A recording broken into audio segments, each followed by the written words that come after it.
प्यारे बच्चों, आज ये आयनिक इक्विलिब्रियम चैप्टर डिस्कस कर रहे हैं। अब जैसे कि आयनिक से ही आयन का कंसेप्ट क्लियर हो रहा है कि आयन क्या है। तो आयन टू टाइप का होता है, एक कैटायन प्लस एनायन। कैटायन यानी कि पॉजिटिव आयन, एनायन यानी कि निगेटिव आयन। तो जो सब्सटेंस होते हैं, जो सब्सटेंस है, कुछ ऐसे सब्सटेंस होते हैं कि जिनको वाटर में डिसॉल्व करने पर कैटायंस और एनायंस में ब्रेक हो जाते हैं। कुछ ऐसे होते हैं जो कैटायंस और एनायंस में ब्रेक नहीं होते हैं। जो सब्सटेंस ब्रेक हो जाते हैं उनको हम कहते हैं इलेक्ट्रोलाइट। इलेक्ट्रोलाइट। जो ब्रेक नहीं होते हैं, जो टूटते नहीं हैं, उनको हम कहते हैं नॉन इलेक्ट्रोलाइट। यानी कि जो इलेक्ट्रोलाइट है, which substance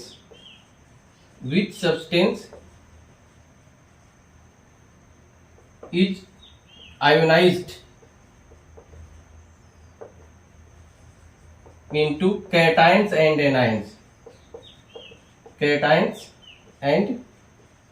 anions, in aqueous solution,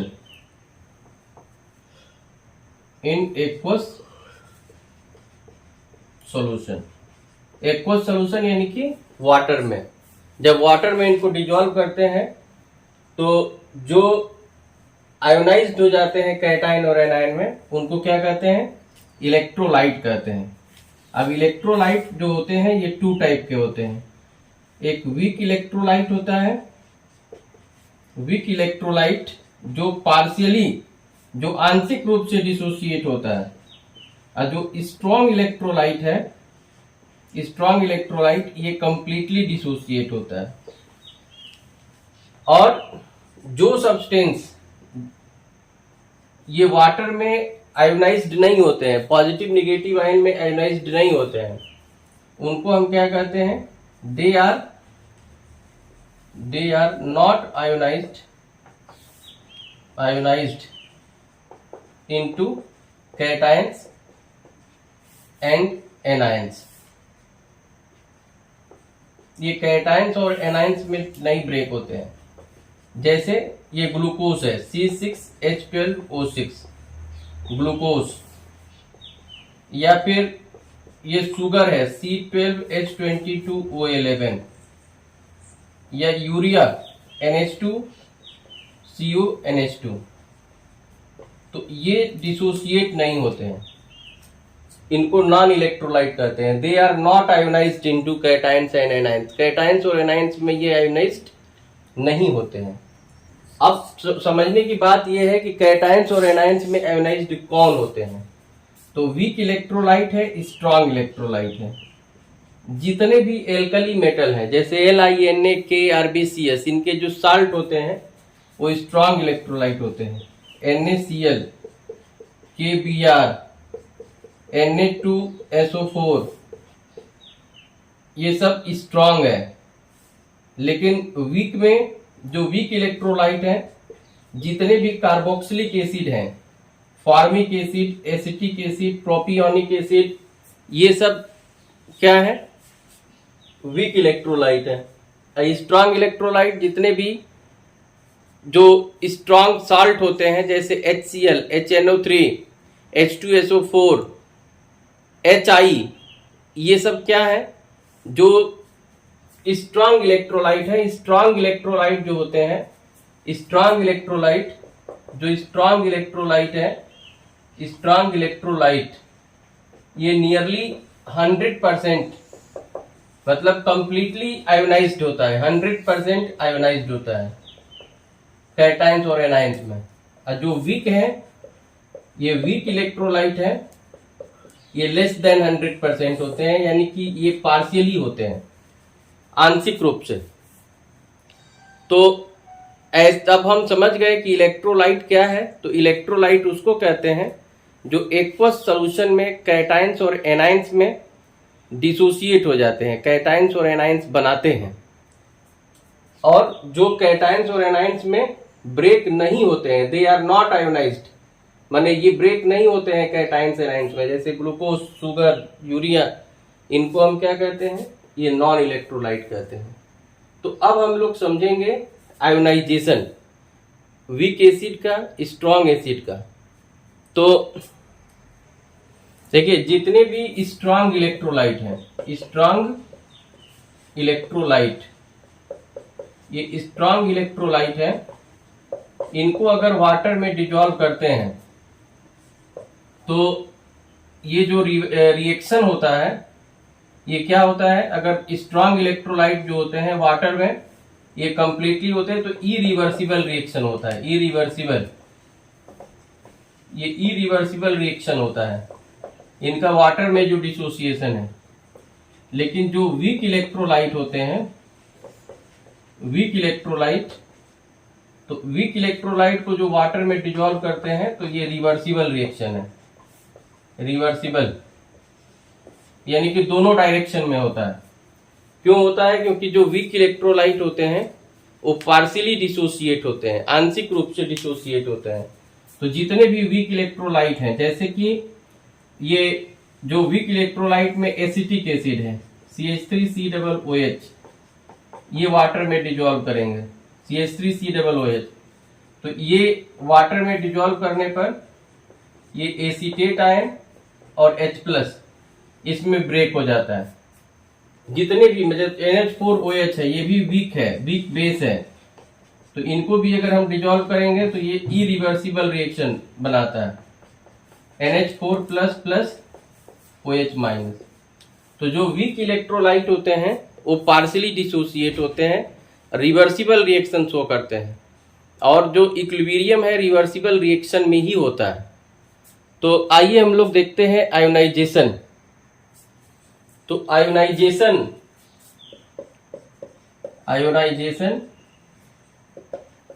of acid, bases and salts.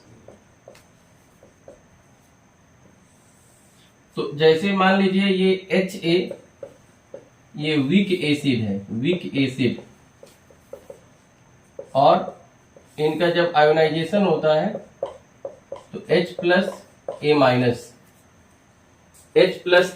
अगर ये मॉडर्न कंसेप्ट में देखेंगे तो ये HA प्लस H2O, तो ये जो H है ये बन जाएगा हाइड्रोनियम आयन प्लस A-। तो ये दोनों आप जो है दोनों तरह से इनका आयोनाइजेशन करा सकते हैं।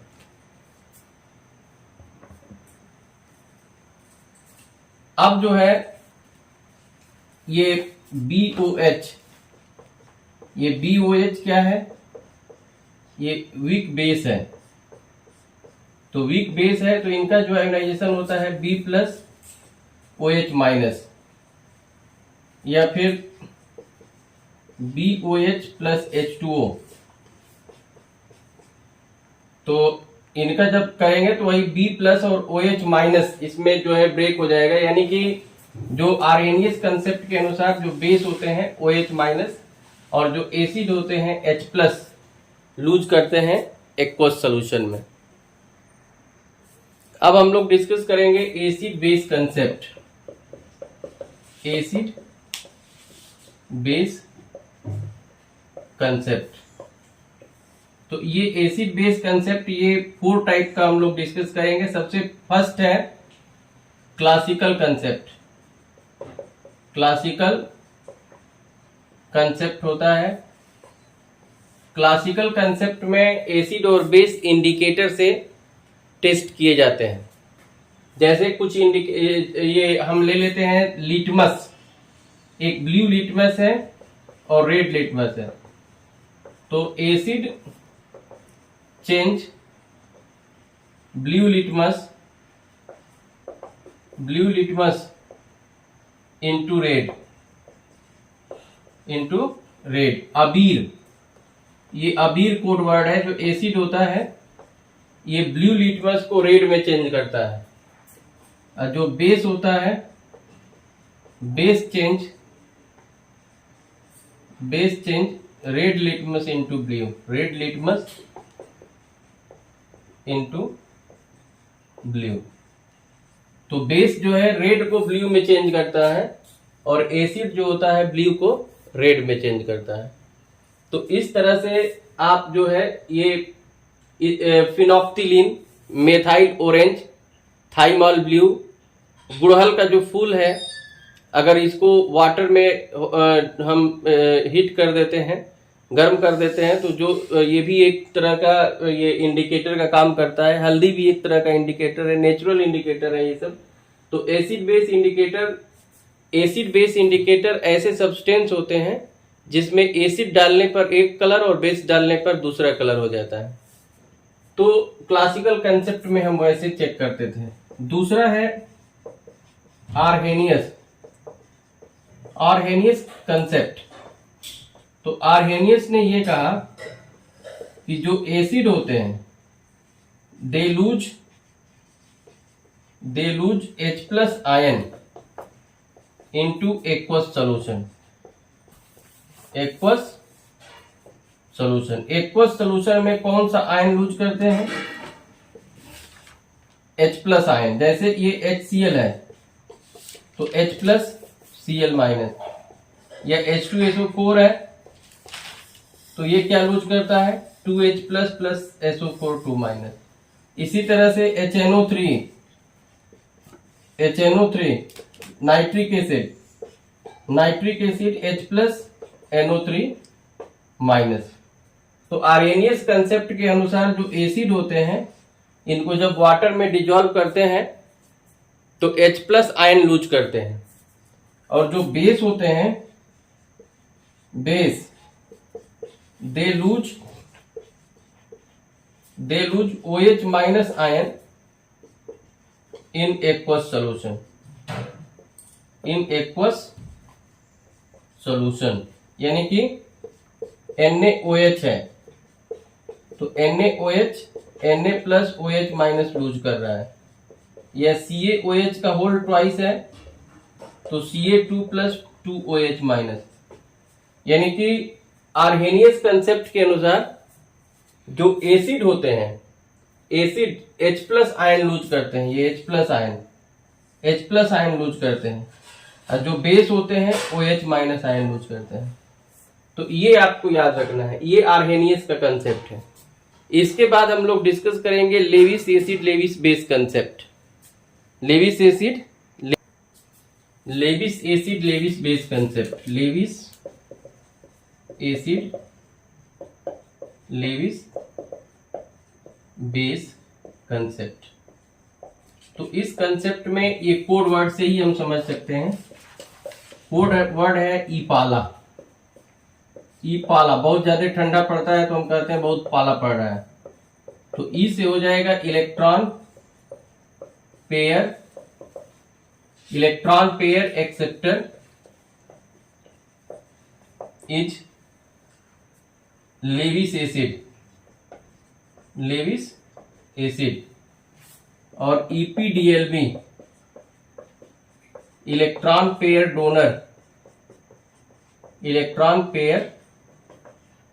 Donor is Lewis base.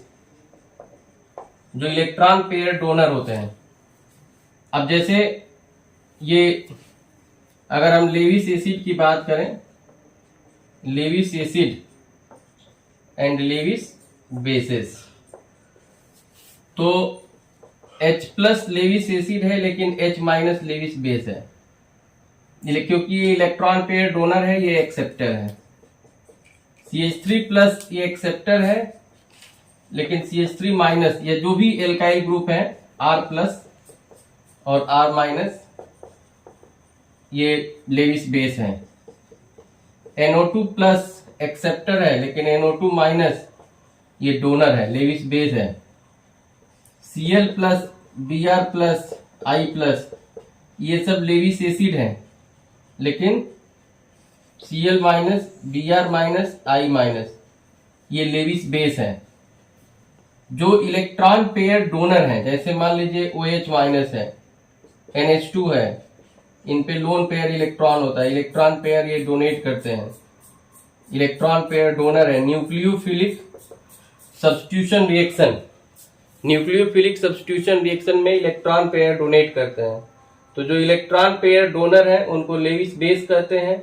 जो इलेक्ट्रॉन पेयर एक्सेप्टर है, जैसे कुछ न्यूट्रल भी हैं, BH3, BF3, BCl3, AlCl3, ये सब न्यूट्रल मॉलिक्यूल हैं। ये भी क्या है, ये भी लेविस एसिड है, ये भी इलेक्ट्रॉन पेयर एक्सेप्टर है।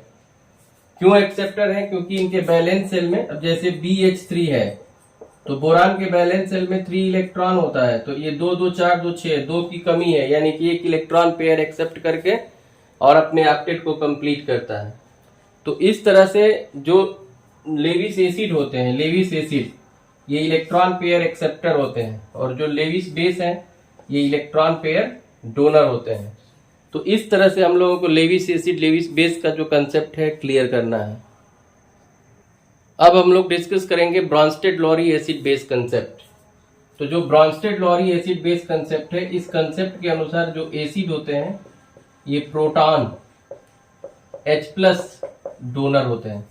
अब इनके लिए कोई एक्वस सॉल्यूशन जरूरी नहीं है।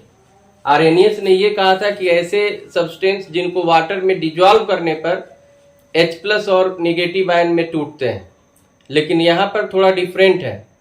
यहाँ पर रिएक्शन में एक्वस सॉल्यूशन होना जरूरी नहीं है। H+ जो है वहां से बॉन्ड ब्रेक हो जाएगा।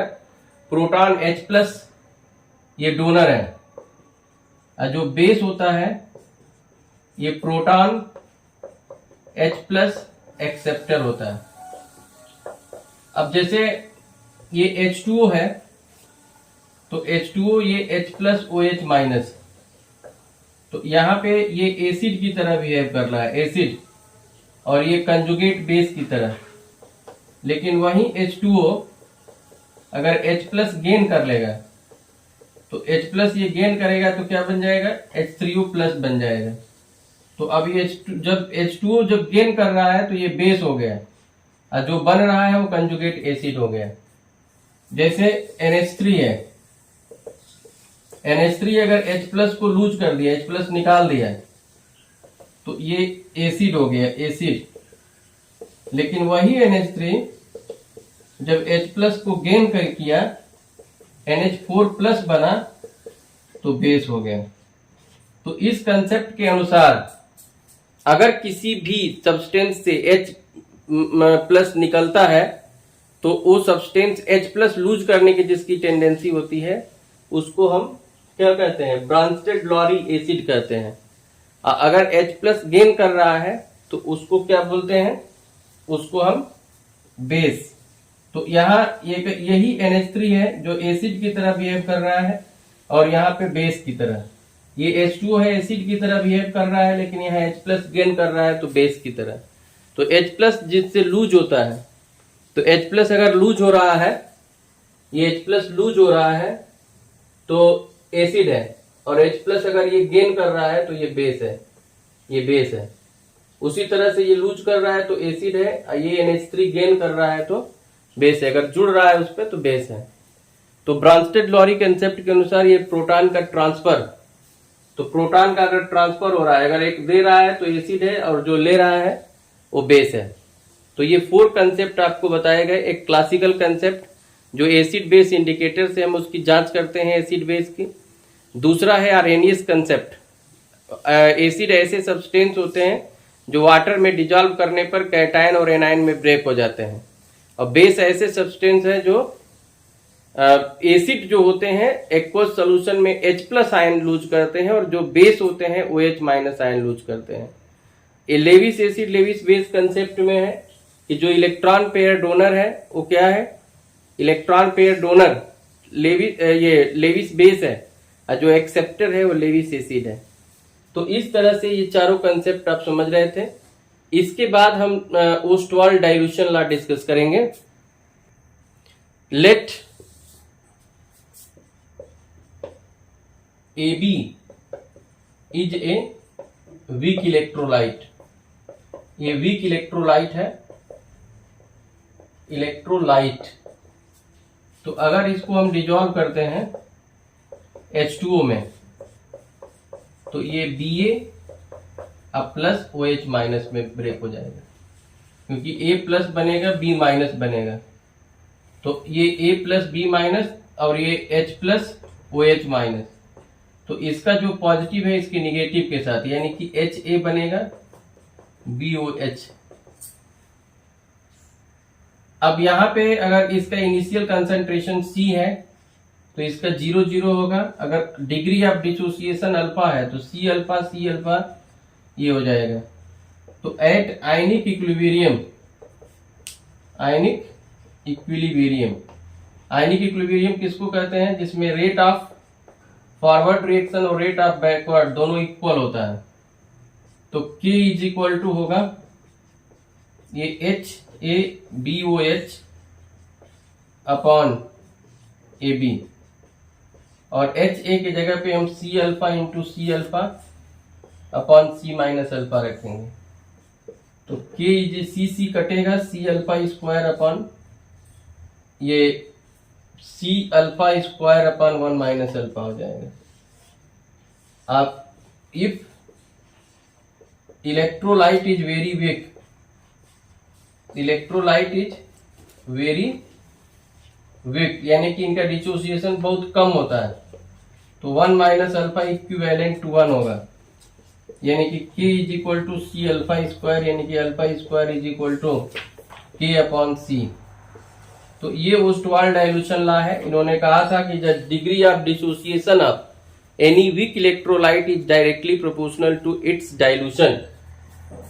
Degree of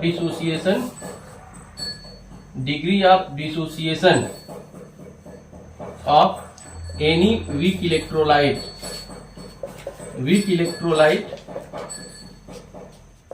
in aqueous solution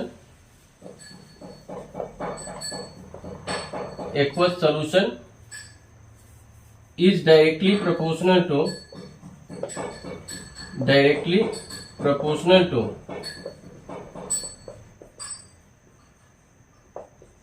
its dilution।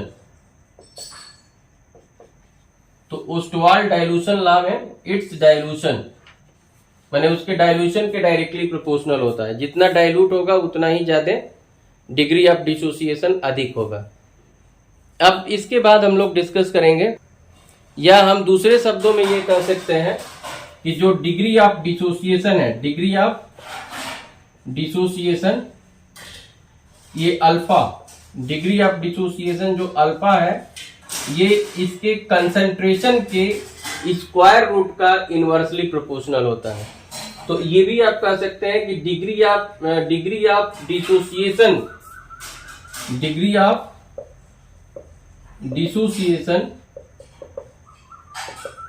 Of any weak electrolyte in aqueous solution is inversely proportional. अब यहां से इसको चेंज कर सकते हैं, inversely proportional to square root of its molar concentration. तो ये भी आप डिफिनेशन दे सकते हैं कि स्क्वायर रूट मतलब कंसंट्रेशन के स्क्वायर रूट के इनवर्सली प्रोपोर्शनल होता है। अब हम लोग समझेंगे आयोनाइजेशन ऑफ वाटर। तो जैसे H2O है तो H प्लस OH माइनस, और आयनिक प्रोडक्ट ऑफ वाटर जैसे इक्विलिब्रियम स्टेट में K is equal to H plus into OH minus upon concentration of H2O, और ये H plus active mass of H plus into active mass of OH minus and concentration, ये active mass of H2O या molar concentration of H2O is constant because 55.56 into 10 to the power 7 ये H2O molecule में 1 ionise होता है। तो ये एक constant K dash हम ले लेंगे, K into K dash is equal to active mass of H plus into OH minus. इसके जगह पे एक न्यू कांस्टेंट ले लेते हैं KW। तो KW ये H plus into OH minus. KW की value 10 to the power minus 24 होती है 25 डिग्री सेल्सियस रूम टेम्परेचर पे।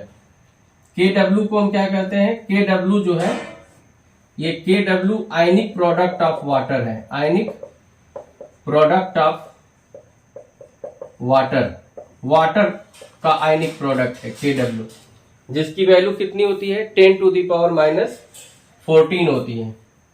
अगर हम इसमें दोनों साइड में लॉग ले लें तो लॉग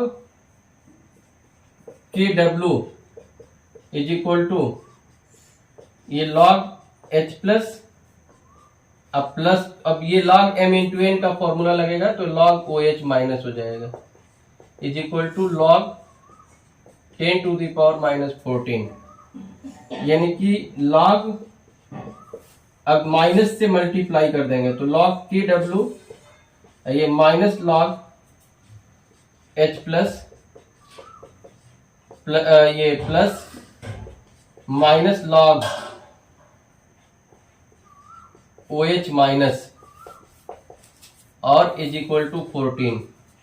तो ये माइनस लॉग KW की जगह पे हम PKW रख देते हैं और ये PH ये सिंबल है, यहाँ पे minus log OH minus POH हो जाएगा इज इक्वल टू 14, यानी कि ये एक फॉर्मूला बन गया PH plus POH is equal to 14 और PH is equal to minus log H plus POH is equal to minus log OH minus.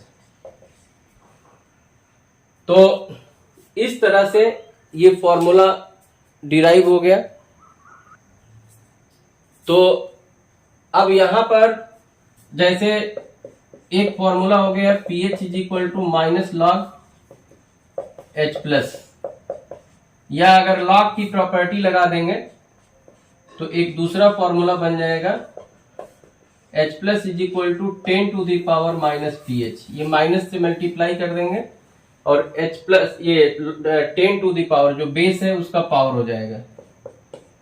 यह POH इज इक्वल टू होता है माइनस लॉग OH माइनस, या फिर ये third formula बन जाएगा, ये थर्ड था ये फोर्थ बन जाएगा OH minus is equal to 10 to the power minus POH और PH plus POH is equal to already हम प्रूव कर चुके हैं 25 डिग्री सेल्सियस पे जो वैल्यू होती है ये 14 होती है PH प्लस POH की।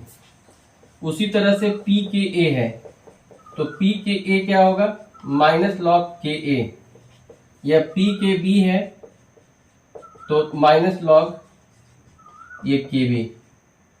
Ka क्या है, ये ionization constant of acid, ionization constant of acid है, और Kb क्या है, ये आयोनाइजेशन कांस्टेंट ऑफ बेस है, वीक बेस, ये वीक एसिड का है, ये वीक बेस का है।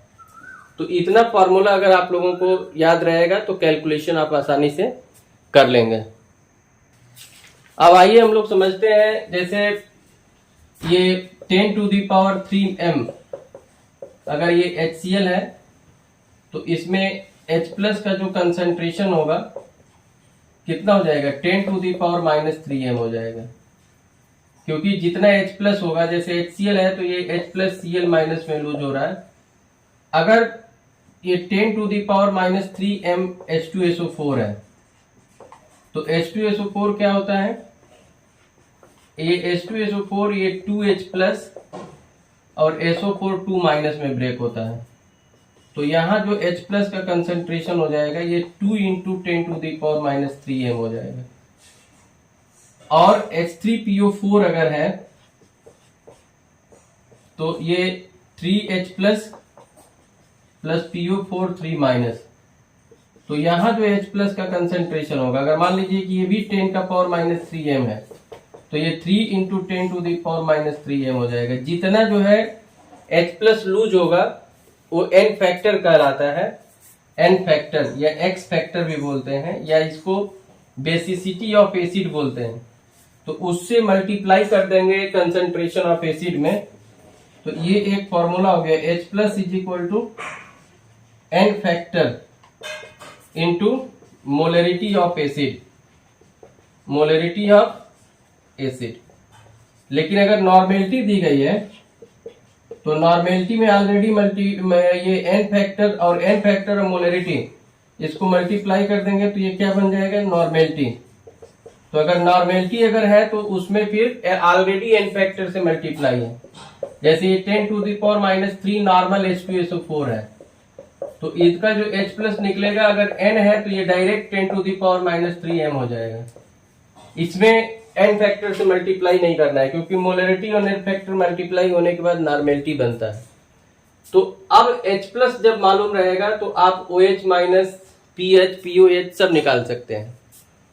जैसे एक न्यूमेरिकल देते हैं, जैसे एक न्यूमेरिकल हम दे रहे हैं, calculate PH POH and OH minus ion concentration of 10⁻⁻8 m HCl।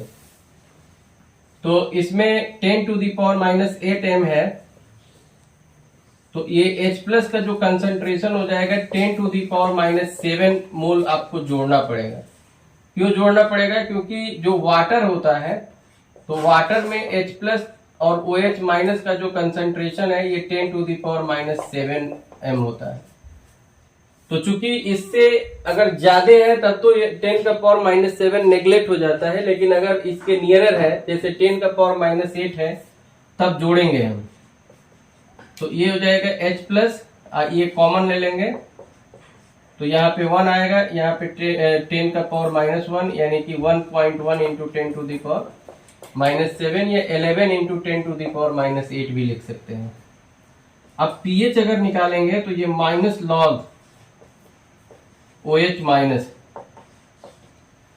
तो ये होगा माइनस लॉग 11 इंटू 10⁻⁻8। तो ये फॉर्मूला लगा देंगे log 11 प्लस log 10⁻⁸। ये log m इंटू n का फॉर्मूला है, तो ये 1.0414 वैल्यू होती है, ये -8 यानी कि ये 6.95 के लमसम ये आ जाता है। यानी कि एसिड जो होता है, एसिड का जो pH वैल्यू है वो ऑलवेज 7 से कम रहेगा, और जो बेस है तो इसका pH हमेशा 7 से ज्यादा रहेगा, और जो वाटर है वाटर का pH ये 7 के इक्वल होता है। तो ये आप लोगों को समझना है कि किसी भी एसिड का जो pH है, अब डायरेक्ट अगर हम निकालते 10⁻⁻8 m कर देते तो ये pH 8 आ जाता, जो गलत है। HCl एक स्ट्रॉन्ग एसिड है और इसका pH जो है 7 से कम ही आएगा। तो ये कंसेप्ट है, उसमें 10⁻⁻7 सम करेंगे और इस तरह से pH निकलेगा। अच्छा, अगर किसी का pH निकल गया तो POH निकालना आसान है, वो 14 में से pH घटा देंगे। और H प्लस आयन अगर पता है, H प्लस आयन ये जैसे निकला हुआ है तो OH माइनस आयन भी निकल जाएगा। कैसे? तो 10⁻⁻14 अपॉन H प्लस, तो इस तरह डिवाइड कर देंगे तो OH माइनस आयन भी निकल जाएगा। तो न्यूमेरिकल आप इनका pH POH का बहुत इंपॉर्टेंट है, और ये 100% ये चांस है ये पूछा जाता है एग्जाम्स में। तो आप बढ़िया तरीके से ये सारा फॉर्मूला और इसका न्यूमेरिकल आप लोग तैयार करेंगे, फिर आप कमेंट बॉक्स में देंगे तो उसके न्यूमेरिकल का सॉल्यूशन भी हम दे देंगे। प्यारे बच्चों, आज ये आयनिक इक्विलिब्रियम चैप्टर डिस्कस कर रहे हैं।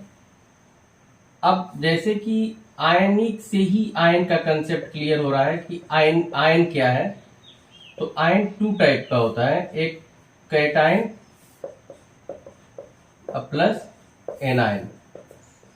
कैटायन यानी कि पॉजिटिव आयन, एनायन यानी कि निगेटिव आयन। तो जो सब्सटेंस होते हैं जो सब्सटेंस है, कुछ ऐसे सब्सटेंस होते हैं कि जिनको वाटर में डिसॉल्व करने पर कैटाइंस और एनाइंस में ब्रेक हो जाते हैं। कुछ ऐसे होते हैं जो कैटाइंस और एनाइंस में ब्रेक नहीं होते हैं। जो सब्सटेंस ब्रेक हो जाते हैं उनको हम कहते हैं इलेक्ट्रोलाइट। इलेक्ट्रोलाइट। जो ब्रेक नहीं होते हैं, जो टूटते नहीं हैं, उनको हम कहते हैं नॉन इलेक्ट्रोलाइट। यानी कि जो इलेक्ट्रोलाइट है, which substance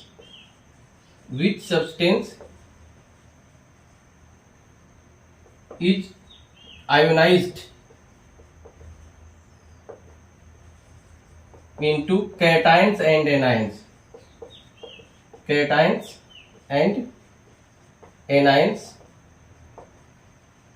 in aqueous solution,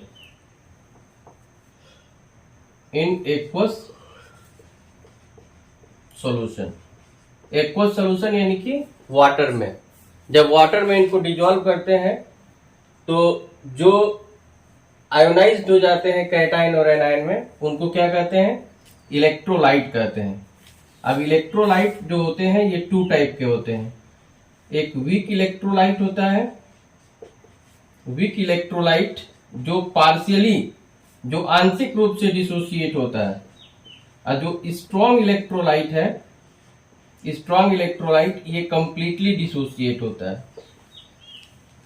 और जो सब्सटेंस ये वाटर में आयोनाइज्ड नहीं होते हैं, पॉजिटिव नेगेटिव आयन में आयोनाइज्ड नहीं होते हैं, उनको हम क्या कहते हैं? दे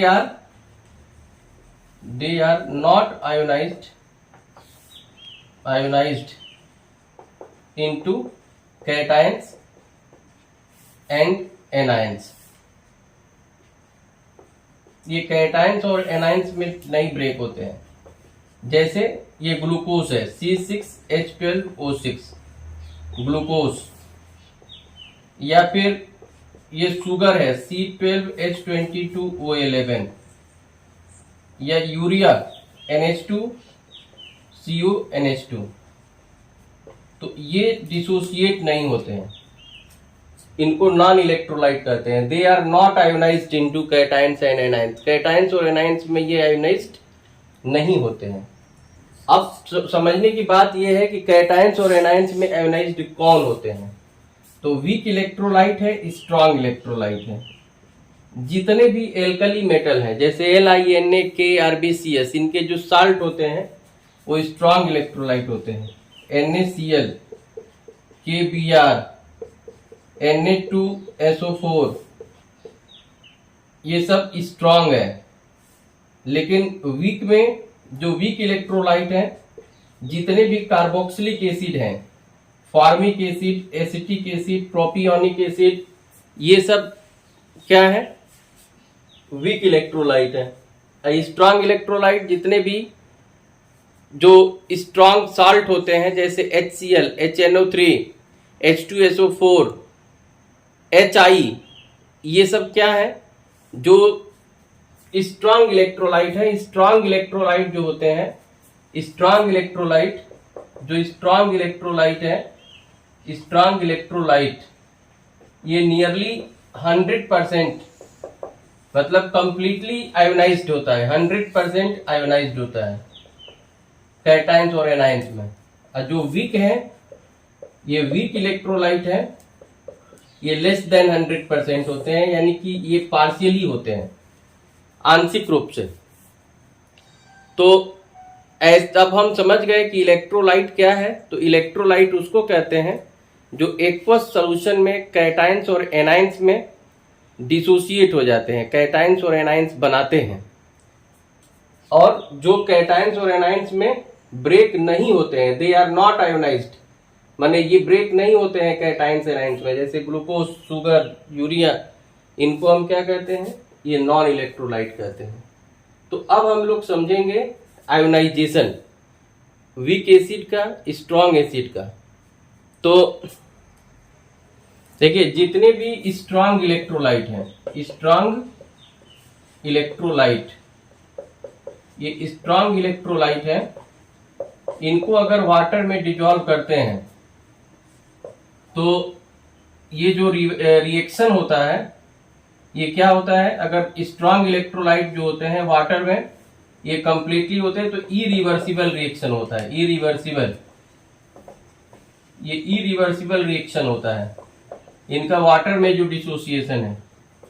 लेकिन जो वीक इलेक्ट्रोलाइट होते हैं, वीक इलेक्ट्रोलाइट, तो वीक इलेक्ट्रोलाइट को जो वाटर में डिजॉल्व करते हैं तो ये रिवर्सिबल रिएक्शन है, रिवर्सिबल, यानी कि दोनों डायरेक्शन में होता है। क्यों होता है, क्योंकि जो वीक इलेक्ट्रोलाइट होते हैं वो पार्शियली डिसोसिएट होते हैं, आंशिक रूप से डिसोसिएट होते हैं। तो जितने भी वीक इलेक्ट्रोलाइट हैं, जैसे कि ये जो वीक इलेक्ट्रोलाइट में एसिटिक एसिड है CH3COOH, ये वाटर में डिजॉल्व करेंगे CH3COOH, तो ये वाटर में डिजॉल्व करने पर ये एसीटेट आयन और H+ इसमें ब्रेक हो जाता है। जितने भी मतलब NH4OH है ये भी वीक है, वीक बेस है, तो इनको भी अगर हम डिजॉल्व करेंगे तो ये इरिवर्सिबल रिएक्शन बनाता है NH4+ OH-। तो जो वीक इलेक्ट्रोलाइट होते हैं वो पार्शियली डिसोसिएट होते हैं, रिवर्सिबल रिएक्शन शो करते हैं, और जो इक्विलिब्रियम है रिवर्सिबल रिएक्शन में ही होता है। तो आइए हम लोग देखते हैं आयोनाइजेशन। तो आयोनाइजेशन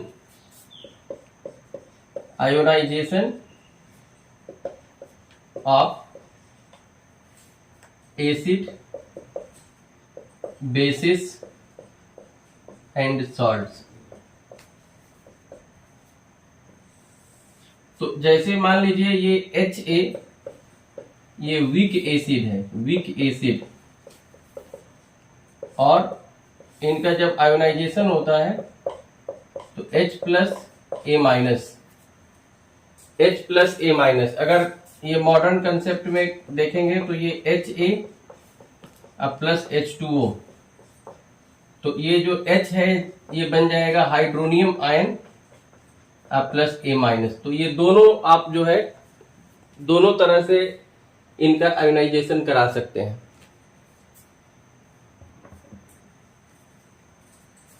अब जो है ये BOH, ये BOH क्या है, ये वीक बेस है, तो वीक बेस है तो इनका जो आयोनाइजेशन होता है B+OH- या फिर BOH प्लस H2O। तो इनका जब करेंगे तो वही B+ और OH- इसमें जो है ब्रेक हो जाएगा, यानी कि जो आर्हेनियस कंसेप्ट के अनुसार जो बेस होते हैं OH- और जो एसिड होते हैं H+ लूज करते हैं एक्वस सॉल्यूशन में। अब हम लोग डिस्कस करेंगे acid base concept, acid base concept. तो ये एसिड बेस कंसेप्ट, ये 4 टाइप का हम लोग डिस्कस करेंगे। सबसे फर्स्ट है क्लासिकल कंसेप्ट। क्लासिकल कंसेप्ट होता है, क्लासिकल कंसेप्ट में एसिड और बेस इंडिकेटर से टेस्ट किए जाते हैं। जैसे कुछ ये हम ले लेते हैं लिटमस, एक ब्लू लिटमस है और रेड लिटमस है। तो acid change blue litmus into red, अबीर, ये अबीर कोड वर्ड है। जो एसिड होता है ये ब्लू लिटमस को रेड में चेंज करता है, और जो बेस होता है base change red litmus into blue, red litmus into blue. तो बेस जो है रेड को ब्लू में चेंज करता है और एसिड जो होता है ब्लू को रेड में चेंज करता है।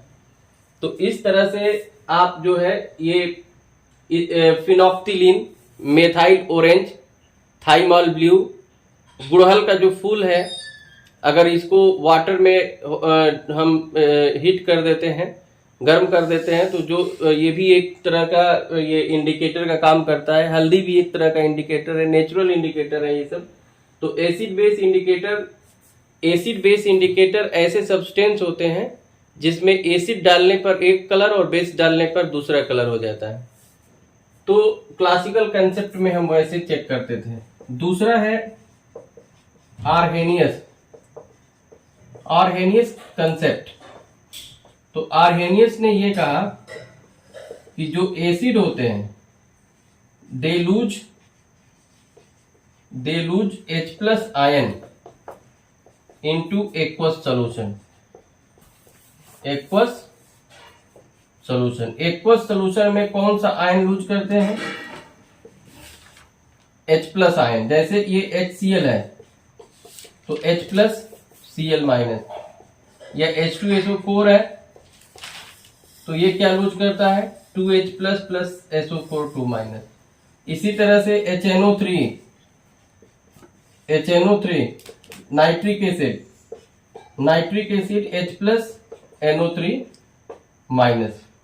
तो आर्हेनियस कंसेप्ट के अनुसार जो एसिड होते हैं इनको जब वाटर में डिजॉल्व करते हैं तो H+ आयन लूज करते हैं, और जो बेस होते हैं they lose OH- ion in aqueous solution.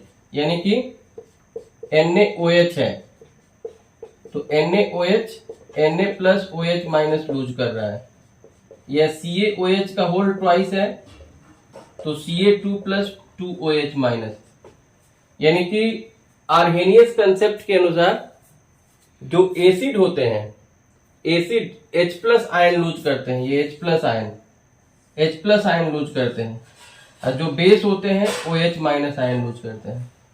तो ये आपको याद रखना है, ये आर्हेनियस का कंसेप्ट है। इसके बाद हम लोग डिस्कस करेंगे Lewis acid Lewis base concept. Lewis acid Lewis base concept. Lewis acid Lewis base concept. तो इस कंसेप्ट में ये कोड वर्ड से ही हम समझ सकते हैं। कोड वर्ड है ईपाला। बहुत ज्यादा ठंडा पड़ता है तो हम कहते हैं बहुत पाला पड़ रहा है, तो ई से हो जाएगा electron pair acceptor is Lewis acid. और EPDLB इलेक्ट्रॉन पेयर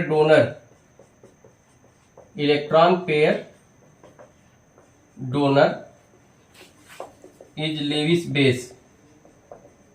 जो इलेक्ट्रॉन पेयर डोनर होते हैं, अब जैसे ये अगर हम लेविस एसिड की बात करें, Lewis acid and Lewis bases, तो H+ लेविस एसिड है लेकिन H- लेविस बेस है, क्योंकि ये इलेक्ट्रॉन पेयर डोनर है, ये एक्सेप्टर है। CH3+ ये एक्सेप्टर है, लेकिन CH3- ये जो भी एल्काइल ग्रुप है R+ और R- ये लेविस बेस है। NO2+ एक्सेप्टर है, लेकिन NO2- ये डोनर है, लेविस बेस है। Cl+, Br+, I+, ये सब लेविस एसिड हैं, लेकिन Cl-, Br-, I- ये लेविस बेस है। जो इलेक्ट्रॉन पेयर डोनर है, जैसे मान लीजिए OH- है, NH2 है, इन पे लोन पेयर इलेक्ट्रॉन होता है, इलेक्ट्रॉन पेयर ये डोनेट करते हैं, इलेक्ट्रॉन पेयर डोनर है। न्यूक्लियोफिलिक सब्स्टिट्यूशन रिएक्शन में इलेक्ट्रॉन पेयर डोनेट करते हैं। तो जो इलेक्ट्रॉन पेयर डोनर है उनको लेविस बेस कहते हैं। जो इलेक्ट्रॉन पेयर एक्सेप्टर है, जैसे कुछ न्यूट्रल भी हैं, BH3, BF3, BCl3, AlCl3, ये सब न्यूट्रल मॉलिक्यूल हैं। ये भी क्या है, ये भी लेविस एसिड है, ये भी इलेक्ट्रॉन पेयर एक्सेप्टर है। क्यों एक्सेप्टर है, क्योंकि इनके वैलेंस सेल में, अब जैसे BH3 है तो बोरान के वैलेंस सेल में 3 इलेक्ट्रॉन होता है, तो ये 2 2 4 2 6, 2 की कमी है, यानी कि एक इलेक्ट्रॉन पेयर एक्सेप्ट करके और अपने ऑक्टेट को कंप्लीट करता है। तो इस तरह से जो लेविस एसिड होते हैं, लेविस एसिड ये इलेक्ट्रॉन पेयर एक्सेप्टर होते हैं, और जो लेविस बेस है ये इलेक्ट्रॉन पेयर डोनर होते हैं। तो इस तरह से हम लोगों को लेविस एसिड लेविस बेस का जो कंसेप्ट है क्लियर करना है। अब हम लोग डिस्कस करेंगे ब्रॉन्स्टेड-लॉरी एसिड बेस कंसेप्ट। तो जो ब्रॉन्स्टेड-लॉरी एसिड बेस कंसेप्ट है, इस कंसेप्ट के अनुसार जो एसिड होते हैं ये प्रोटॉन H+ डोनर होते हैं। अब इनके लिए कोई एक्वस सॉल्यूशन जरूरी नहीं है। आर्रेनियस ने ये कहा था कि ऐसे सब्सटेंस जिनको वाटर में डिजॉल्व करने पर H+ और नेगेटिव आयन में टूटते हैं, लेकिन यहाँ पर थोड़ा डिफरेंट है। यहाँ पर रिएक्शन में एक्वस सॉल्यूशन होना जरूरी नहीं है। H+ जो है वहां से बॉन्ड ब्रेक हो जाएगा। प्रोटॉन H+ ये डोनर है, और जो बेस होता है ये प्रोटॉन H+ एक्सेप्टर होता है। अब जैसे ये H2O है तो H2O ये H+ OH-, तो यहाँ पे ये एसिड की तरह बिहेव कर रहा है, एसिड, और ये कंजुगेट बेस की तरह। लेकिन वहीं H2O अगर H+ गेन कर लेगा तो H+ ये गेन करेगा तो क्या बन जाएगा, H3O+ बन जाएगा। तो अब ये जब H2O जब गेन कर रहा है तो ये बेस हो गया, और जो बन रहा है वो कंजुगेट एसिड हो गया। जैसे NH3 है, NH3 अगर H+ को लूज कर दिया, H+ निकाल दिया तो ये एसिड हो गया, एसिड। लेकिन वही NH3 जब H+ को गेन कर किया, NH4+ बना तो बेस हो गया। तो इस कंसेप्ट के अनुसार अगर किसी भी सब्सटेंस से H+ निकलता है तो वो सब्सटेंस H+ लूज करने की जिसकी टेंडेंसी होती है उसको हम क्या कहते हैं, ब्रॉन्स्टेड-लॉरी एसिड कहते हैं। अगर H+ गेन कर रहा है तो उसको क्या बोलते हैं, उसको हम बेस। तो यहाँ यही NH3 है जो एसिड की तरह बिहेव कर रहा है, और यहाँ पे बेस की तरह। ये H2O है, एसिड की तरह बिहेव कर रहा है, लेकिन यहाँ H+ गेन कर रहा है तो बेस की तरह। तो H+ जिससे लूज होता है, तो H+ अगर लूज हो रहा है, ये H+ लूज हो रहा है तो एसिड है, और H+ अगर ये गेन कर रहा है तो ये बेस है, ये बेस है। उसी तरह से ये लूज कर रहा है तो एसिड है, ये NH3 गेन कर रहा है तो बेस है, अगर जुड़ रहा है उस पर तो बेस है। तो ब्रॉन्स्टेड-लॉरी कंसेप्ट के अनुसार ये प्रोटॉन का ट्रांसफर, तो प्रोटॉन का अगर ट्रांसफर हो रहा है, अगर एक दे रहा है तो एसिड है, और जो ले रहा है वो बेस है। तो ये 4 कंसेप्ट आपको बताए गए। एक क्लासिकल कंसेप्ट जो एसिड बेस इंडिकेटर से हम उसकी जांच करते हैं एसिड बेस की। दूसरा है आर्रेनियस कंसेप्ट। एसिड ऐसे सब्सटेंस होते हैं जो वाटर में डिजॉल्व करने पर कैटायन और एनायन में ब्रेक हो जाते हैं, और बेस ऐसे सब्सटेंस है जो एसिड जो होते हैं एक्वस सॉल्यूशन में H+ आयन लूज करते हैं, और जो बेस होते हैं OH- आयन लूज करते हैं। ये Lewis acid Lewis base concept में है कि जो इलेक्ट्रॉन पेयर डोनर है वो क्या है, इलेक्ट्रॉन पेयर डोनर ये लेविस बेस है, और जो एक्सेप्टर है वो लेविस एसिड है। तो इस तरह से ये चारों कंसेप्ट आप समझ रहे थे। इसके बाद हम ओस्टवाल्ड डाइल्यूशन लॉ डिस्कस करेंगे। Let AB is a weak electrolyte. ये वीक इलेक्ट्रोलाइट है, इलेक्ट्रोलाइट। तो अगर इसको हम डिजॉल्व करते हैं H2O में तो ये Ba+ OH- में ब्रेक हो जाएगा, क्योंकि A+ बनेगा, B- बनेगा। तो ये A+ B- और ये H+ OH-। तो इसका जो पॉजिटिव है इसके निगेटिव के साथ, यानी कि Ha बनेगा BOH। अब यहां पे अगर इसका इनिशियल कंसंट्रेशन C है तो इसका 0 0 होगा। अगर डिग्री ऑफ डिसोसिएशन अल्फा है तो सी अल्फा ये हो जाएगा। तो at ionic equilibrium, ionic equilibrium किसको कहते हैं? जिसमें रेट ऑफ फॉरवर्ड रिएक्शन और रेट ऑफ बैकवर्ड दोनों इक्वल होता है। तो K इज इक्वल टू होगा ये HaBOH अपॉन AB, और HA की जगह पे हम C alpha into C alpha upon C minus alpha रखेंगे। तो K इज C कटेगा, C अल्फा स्क्वायर अपॉन ये C alpha square upon 1 minus alpha हो जाएगा। अब इफ इलेक्ट्रोलाइट इज वेरी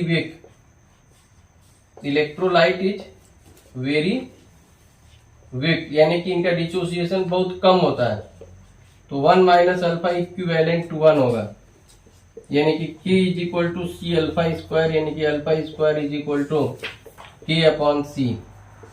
तो ये ओस्टवाल्ड डाइल्यूशन लॉ है। इन्होंने कहा था कि the degree of dissociation of any weak electrolyte is directly proportional to its dilution. Degree of dissociation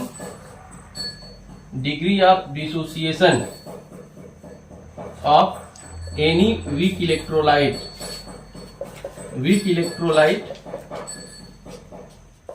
in aqueous solution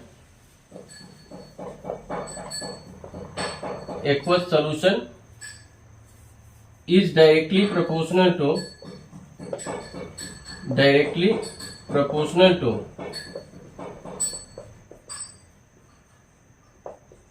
its dilution। तो ओस्टवाल्ड डाइल्यूशन लॉ में it's dilution माने उसके डाइल्यूशन के डायरेक्टली प्रोपोर्शनल होता है। जितना डाइल्यूट होगा उतना ही ज्यादा डिग्री ऑफ डिसोसिएशन अधिक होगा। अब इसके बाद हम लोग डिस्कस करेंगे, या हम दूसरे शब्दों में ये कह सकते हैं कि जो डिग्री ऑफ डिसोसिएशन है, डिग्री ऑफ डिसोसिएशन ये अल्फा, डिग्री ऑफ डिसोसिएशन जो अल्फा है ये इसके कंसंट्रेशन के स्क्वायर रूट का इनवर्सली प्रोपोर्शनल होता है। तो ये भी आप कह सकते हैं कि डिग्री ऑफ डिसोसिएशन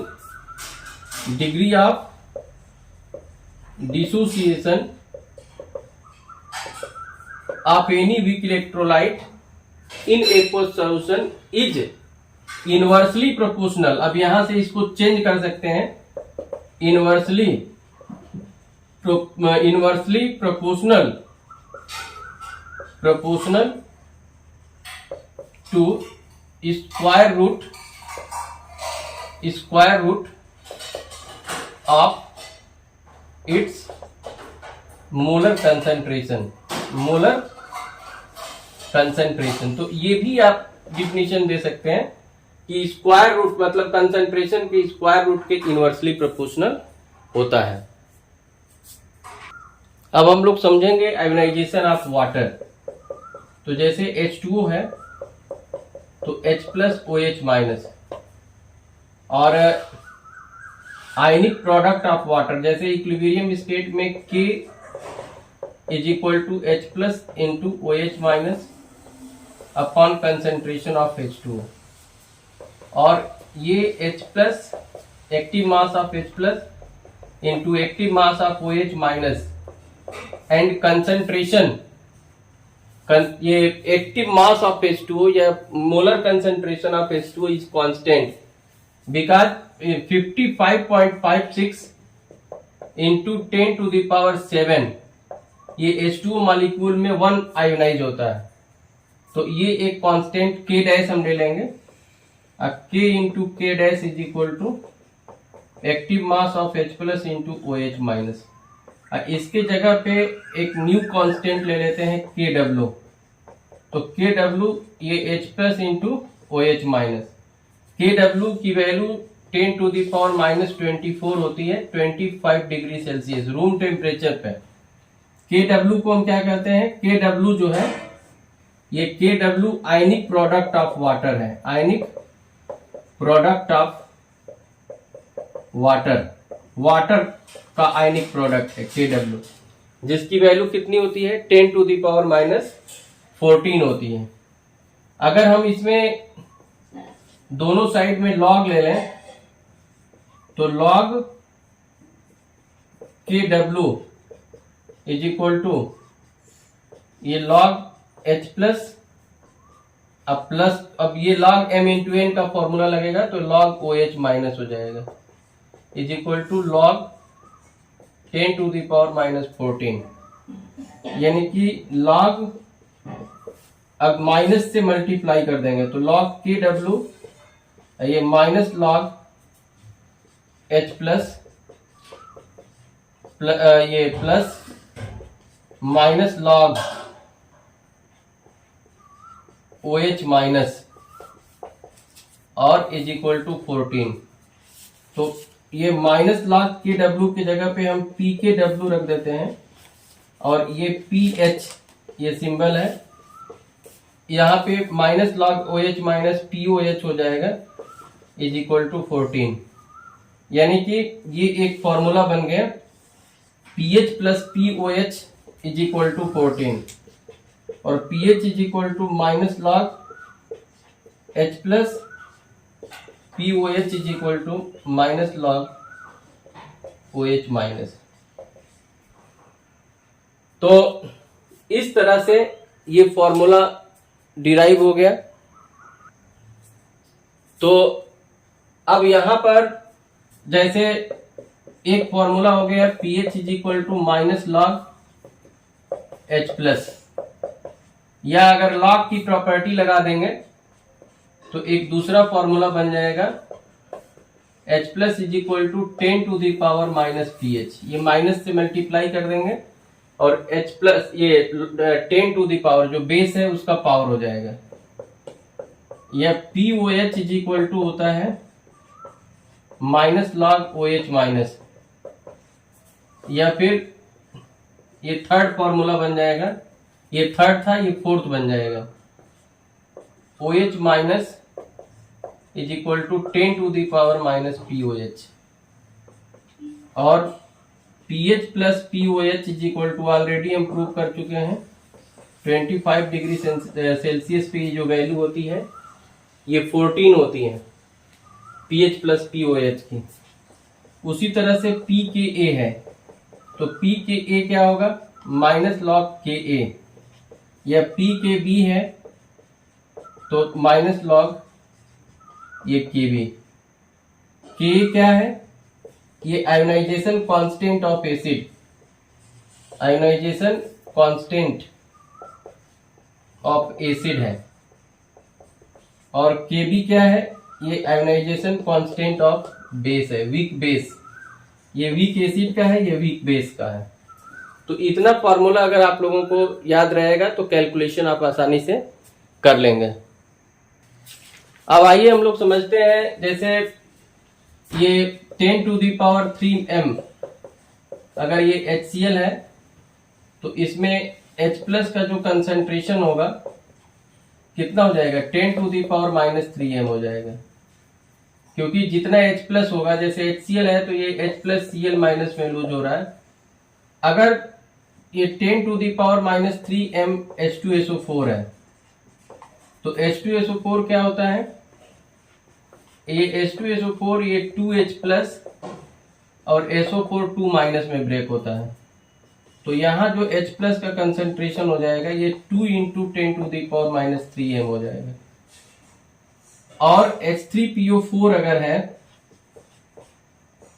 तो ये 3H plus plus PO4 3 minus, तो यहाँ जो H प्लस का कंसंट्रेशन होगा अगर मान लीजिए कि ये भी 10 का पावर माइनस 3m है तो ये 3 into 10 to the power minus 3m हो जाएगा। जितना जो है H प्लस लूज होगा वो n फैक्टर कहलाता है, n फैक्टर या x फैक्टर भी बोलते हैं, या इसको बेसिसिटी ऑफ एसिड बोलते हैं। तो उससे मल्टीप्लाई कर देंगे कंसंट्रेशन ऑफ एसिड में, तो ये एक फॉर्मूला हो गया H plus is equal to n factor into molarity of acid, molarity of acid. लेकिन अगर नॉर्मेलिटी दी गई है तो नॉर्मेलिटी में ऑलरेडी ये एन फैक्टर और एन फैक्टर और मोलरिटी इसको मल्टीप्लाई कर देंगे तो ये क्या बन जाएगा, नॉर्मेलिटी। तो अगर नॉर्मेलिटी अगर है तो उसमें फिर ऑलरेडी एन फैक्टर से मल्टीप्लाई है।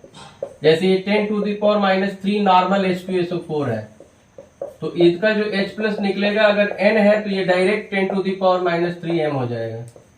इसमें n फैक्टर से मल्टीप्लाई नहीं करना है क्योंकि मोलरिटी और n फैक्टर मल्टीप्लाई होने के बाद नॉर्मेलिटी बनता है। तो अब H प्लस जब मालूम रहेगा तो आप OH माइनस PH POH सब निकाल सकते हैं।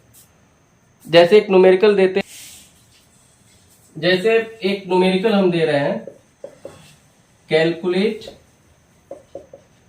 PH POH and OH minus ion concentration of 10⁻⁻8 m HCl। तो इसमें 10⁻⁻8 m है, तो ये H प्लस का जो कंसंट्रेशन हो जाएगा 10⁻⁻7 मोल आपको जोड़ना पड़ेगा। क्यों जोड़ना पड़ेगा, क्योंकि जो वाटर होता है तो वाटर में H प्लस और OH माइनस का जो कंसंट्रेशन है ये 10⁻⁻7 m होता है।